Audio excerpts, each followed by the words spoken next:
TV's gonna come through, isn't it? This is how you make Kelly's homemade sexy snake bite. First, What does snake bite? you get an amazing cider. We prefer Granny Smith draft cider. Have everything prepared. Especially get a chilled glass. You always want to tip the glass or the beer mug to the side to get the full effect of the cider. Don't mind the person that's hiccuping in the background. He can't handle his. How much cider? How much? I'm gonna make it about 50, about half, or Okay. a little less if you like it not as sweet, more sweet. Add a little more. Okay. And what's the You know, like second? I'm gonna use heroin instead of doing this. I'm gonna flip it this way. All right. Then you want to hit the G spot right there. G spot meaning good spot. And you just want to get it nice and wet.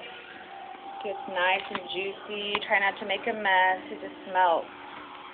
You know when you just know you look at something and you have to have it? That's kind of how this is. You just take your time. Is it supposed to be 2 layers? It's supposed to be as many layers as you want it to be.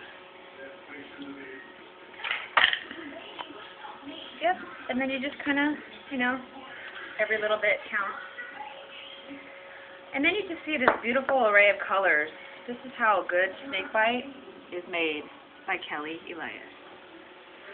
Here's mine. Now you decide.